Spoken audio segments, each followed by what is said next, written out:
Hi, it's JenHealy, and I am back with day 14. Today's going to be a fun one. I had someone ask me what I do each day to prime myself, and so I wanted to talk to you about my daily practices and what is it like to be in the day of JenHealy. That was the question that a client of mine asked, and I thought that was really fun. And I'm going to weave into some of the challenges that I've had to create the kind of lifestyle that is truly fulfilling for me, and how brave it is to take care of ourselves. I call it radical self-care in a world where there has been a lot of value put on our doing and our output of energy or expending of energy, and what does it mean to really care for ourselves.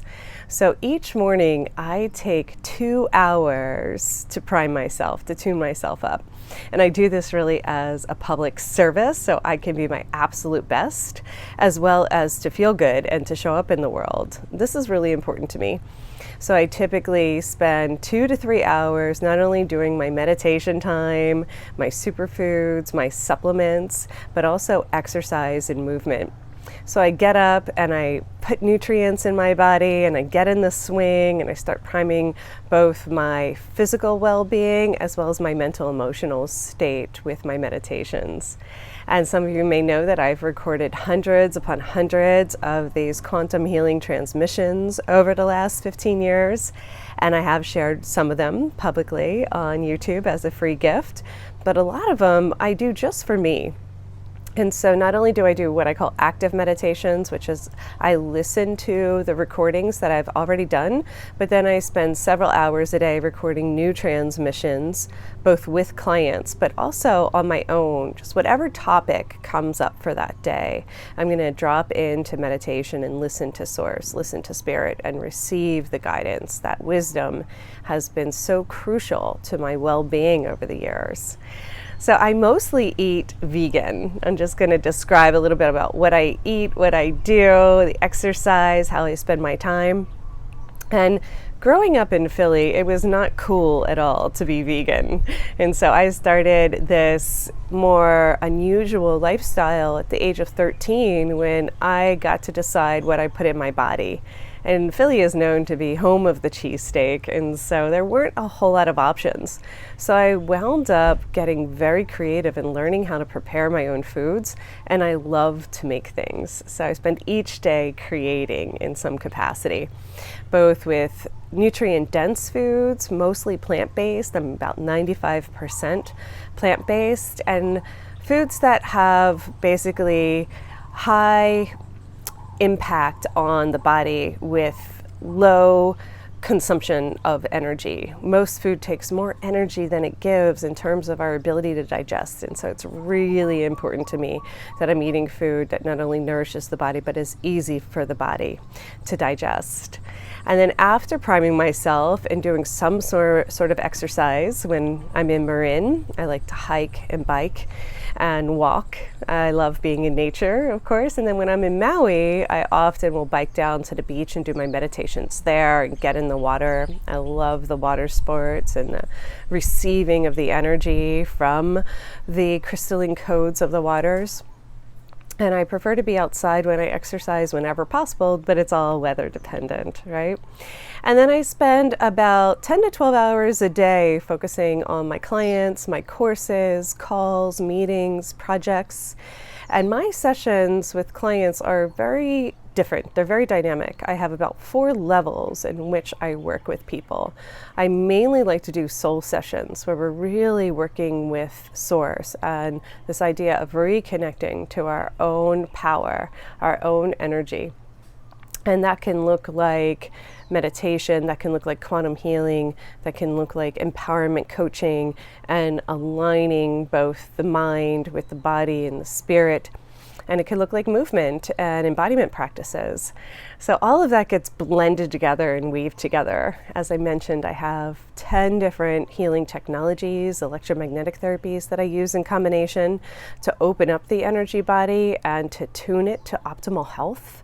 And a big part of my life has been finding the ultimate optimal health practices, both in optimal aging and the vitality, rejuvenating the systems of the body, particularly the endocrine system that's in charge of our energy levels and our hormones and our brain function and our sleep. That has been a big passion project for mine. And so what do I like to do for exercise? I definitely like to be outside, but I also love to dance, as I mentioned. So I make sure that I do some sort of social activity where I'm also moving my body too. And I go to ecstatic dance and a few other events like that. I make sure that I socialize twice a week, dance twice a week, and I create something new every single day.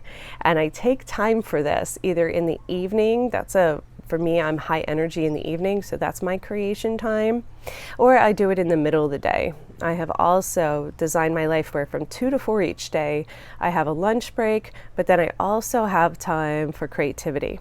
I've been making these tinctures and these superfood, nootropic, adaptogen mixtures that I call nectars, and I also been making my own cleansing products, and that project has been one of my biggest passions for the last 15 years, is to run cleansing programs so we can optimize the body's ability to receive energy and to digest and to release and to be clean and clear.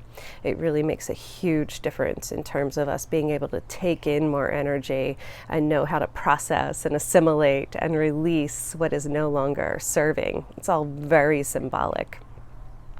So those are some of the things that I like to do in terms of my daily practices, and I put together a compilation of that. It's part of my Optimal Performance program, and so I'm going to share with you guys in the comments here a link where you can get a hold of those daily practices.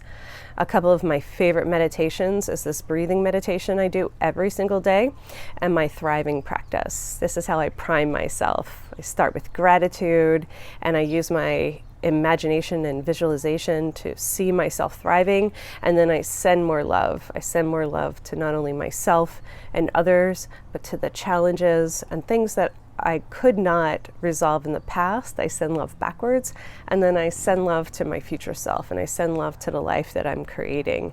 And this really helps to become heart-centered. It really helps to bring all that energy back into the present moment.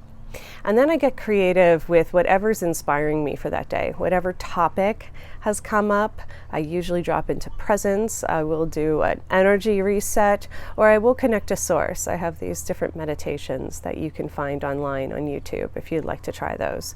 And that all helps me tremendously. So in a world where we are really strongly encouraged to do and to produce, it is a brave act to drop into being each day and spend what I call that precious time and that soulful time being with whatever we are doing. So that's not only presence, but allowing ourselves to feel our own inner being and to be with wherever we're at, to be fully present in whatever we're doing. And a lot of our energy goes outward. And so I like to create these mappings of the body. I call it body mapping or health mapping, where we're balancing our input and our output. So we're not just always outputting more energy than we're taking in. And we take in energy not just with food and not just with rest, but we take energy in from our environments and the people around us. And that's why I love to surround myself with nature and to make sure that my environment is conducive for being soul fulfilling. And so I have this input-output equation that we can measure, making sure that we're sleeping as much as we're working, and that not only are we eating good foods, but we're finding that soul nourishment in the different forms that they come in, not only our relationships, but our connection to self, and we come back into relationship with ourselves and keep that in balance. Sometimes our relationships have demands on us, especially with kids and marriage and work, that sometimes we are putting more energy out to others than we're actually getting back and fueling ourselves. So that's a little snippet of what I do each day and what my favorite practices are. And I will be back tomorrow with another video. I so appreciate you listening, and you can ask me anything. I'm really enjoying this, even though it is challenging. I'm really enjoying the opportunity to share a little bit more with you about my world. Thanks again. I'll see you tomorrow. Aloha and bye for now.